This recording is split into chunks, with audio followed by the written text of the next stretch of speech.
So 3 years ago today, Bakhmut fell and the Russian army kind of peaked. I mean, a lot of folks suggested at the time that this was the end of the Ukrainian military. They were set to collapse any day, and Russia would quickly take over the rest of Donetsk. Instead, the Russian armies advanced at a pace that Google Gemini referred to as a leisurely turtle, while they take more and more casualties every single month. So let's start out with a map view here to give you an idea of the area we're talking about. This is deep state map. Bakhmut is in Donetsk, a very important location for Russia and for Ukraine. That'll be important here in a second. But Bakhmut was one of these areas, kind of arguably the deadliest battle, the bloodiest battle of the war so far. This is Bakhmut in the middle of the screen. And what you're going to see here is the red territory held by Russia, over here to the west, held by Ukraine. That means that Russian progress, since they took Bakhmut 3 years ago, you ready for this? Let's get a ruler from the western edge of Bakhmut. We'll go to the extent of Russian gains, 14 kilometers in 3 years. Are you kidding me? Now, some caveats. Russia was advancing in other areas, so it's not like the full force of the Russian military was focused here at Bakhmut, but this is a very important area for Putin and the Kremlin. If we zoom out a little bit to see what we're looking at, Sloviansk, Kramatorsk, Konstantinivka, Pokrovsk, this is Donetsk. This is the fortress that is Donetsk. This is what Russia wants. They've made claim after claim after claim that they need to have this area. So Bakhmut, Chasiv Yar might not be the number one priority in the Russian military, but this overall area is. And they made 14 kilometers of progress in 3 years. As some context here, that comes out to 89 meters advanced per week, 12 meters per day. This makes the Western Front in World War I look like maneuver warfare, for reference.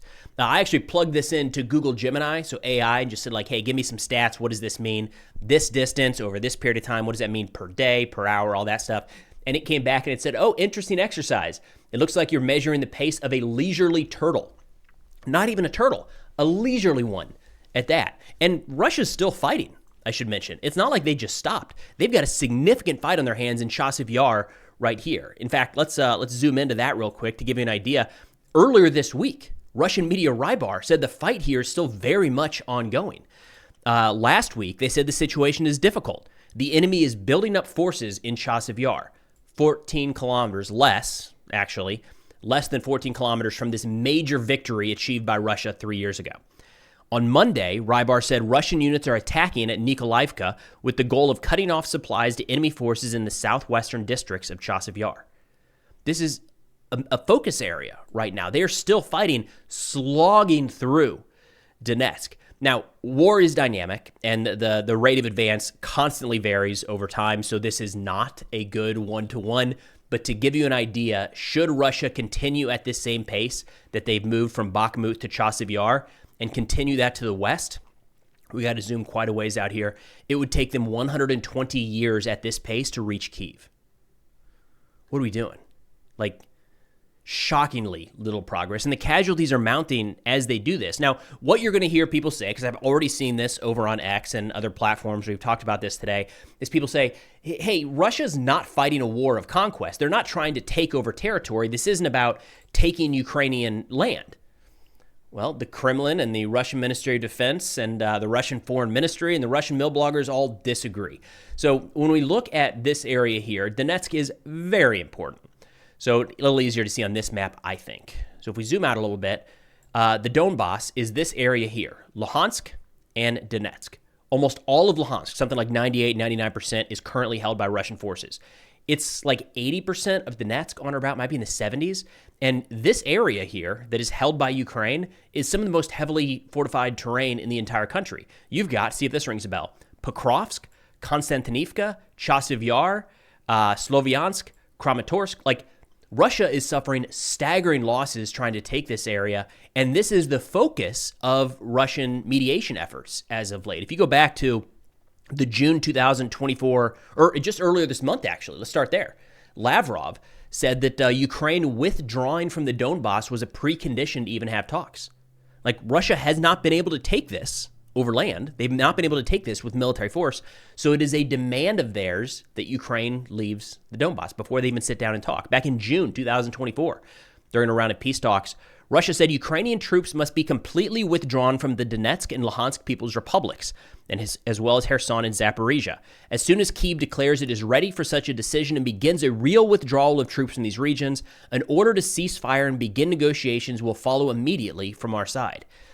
Donetsk is important. Don't let anybody else tell you otherwise. It gets mentioned in terms of territorial control, it gets mentioned more than anywhere else. This is the area, this is the terrain that Russia wants. In fact, Russia at the beginning of the war held an illegal referendum and claimed control over all of Donetsk already. So they say this is Russian territory and they just can't quite advance to get it. So yes, the slow Russian advance west of Bakhmut is very, very, very important. In fact, what you'll hear people say is Russia is fighting a war of attrition. That's what this is about. They're trying to demilitarize Ukraine, which has been, talk about epic failure of all epic failures. Ukraine right now, arguably the most well-equipped military in all of Europe. Great job, Putin. So when people talk about this being a war of attrition, they're kind of mixing up, what you want it to be and what it ended up being. There's no military in the history of mankind that said, what we should do? Get into a slug match war of attrition. That's not a good place to be. That is an awful place to be, especially for a 4-year conflict that is coming up. I feel like pretty soon we're going to pass World War I in terms of duration. No country wants to do that. Russia was forced into that position because their initial attempts at maneuver warfare and kind of bypassing Ukrainian defenses and taking over the country didn't work. So that's the situation Russia finds themselves in. But even that, to be honest, it feels like cope is probably the best word to describe it. Because the lines are not moving, you say, well, this is a war of attrition. Because when the lines do move, the Russian Ministry of Defense, even when the lines aren't moving, the Russian Ministry of Defense, the Kremlin, the Russian Foreign Ministry, and all the mill bloggers, their focus is territorial control. It's what they talk about day in and day out. So what you see is when territory is gained by Russia, it's all about territory. And when any story pushes back and says they're moving slow or they've lost territory, it's, no, this is actually about attrition. But even on the attrition side, it's not really working. I think there's a fair argument to be made that the following that model over the course of this war has been net detrimental to Russia as this continues. Now, big picture, Russia has more manpower than Ukraine, but as we sit here today, Russia is suffering significantly more casualties day in and day out, and that trend is not moving in a good direction for them. If you are interested in depleting the enemy manpower, fighting a war of attrition, why on earth are you sending out hundreds or even thousands of your soldiers every single day, lightly armed, to move across open terrain and get struck by Ukrainian drones? What is that doing? Are you trying to exhaust the Ukrainian drone supply?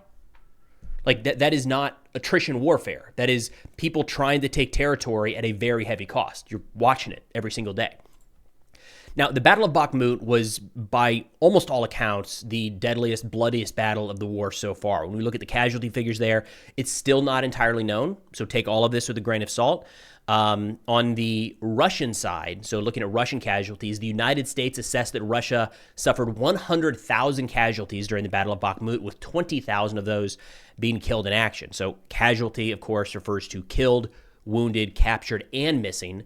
So 100,000 total, 20,000 KIA. Mediazona and BBC put that total at 19,000, the KIA total at 19,500. And then the UK Ministry of Defense, in talking about the total Russian casualties at Bakhmut, have that figure at 60,000. I didn't see anything from the UK about KIA specifically. Then looking at the Ukrainian casualties here, Russian sources have listed 50,000 Ukrainian KIA with another 50,000 wounded. Again, there's not a lot to go off of with either one of those. The casualties, I would argue, at Bakhmut are still relatively unknown. But to look at the casualties or to look at a fight and say that clearly worked out in Russia's favor, it's moving in the right direction, you would have to see a couple things shifting in Russia's favor, and they're just not.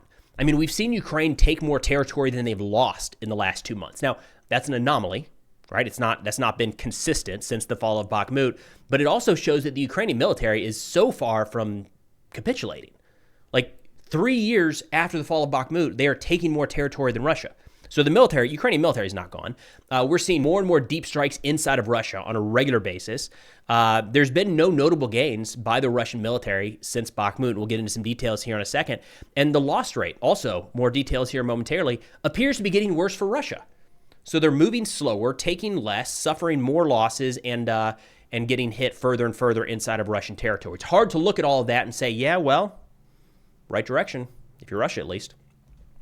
Now, when looking at the, let's go back to the map here. When looking at the territory taken, so we've got Bakhmut. I'll go back to, I know a lot of folks like the satellite view better than the other one here, so we'll stick with this.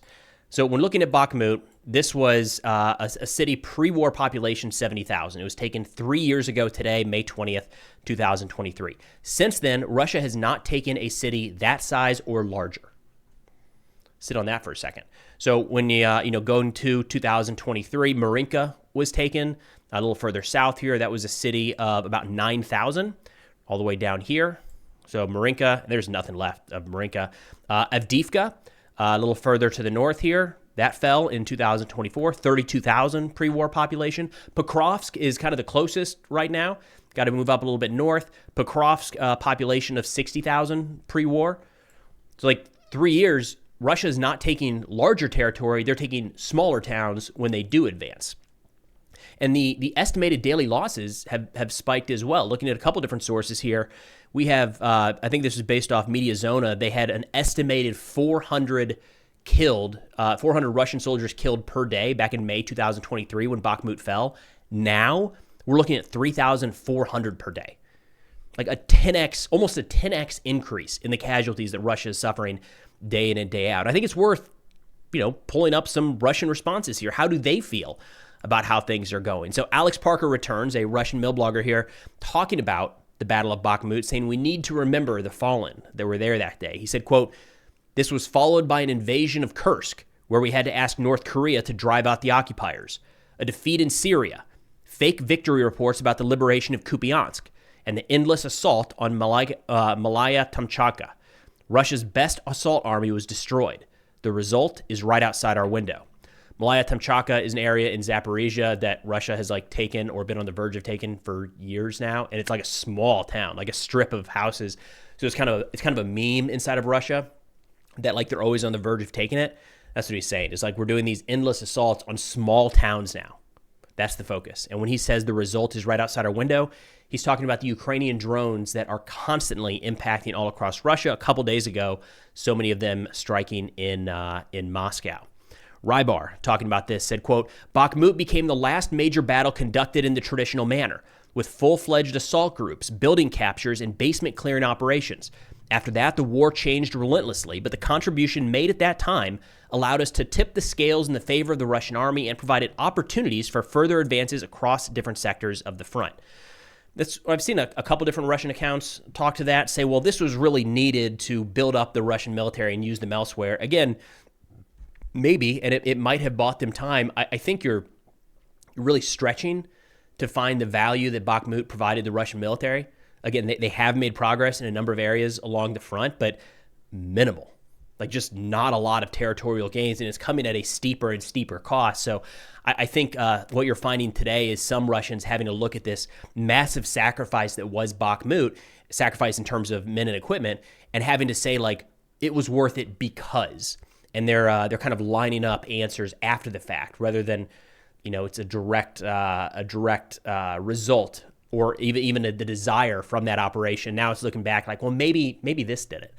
Not everyone's so happy though. We've got Igor Girkin, Russian nationalist here, said, quote, "Unfortunately, if the enemy has now reached parity or even a slight advantage in some areas, his advantage will only continue to grow.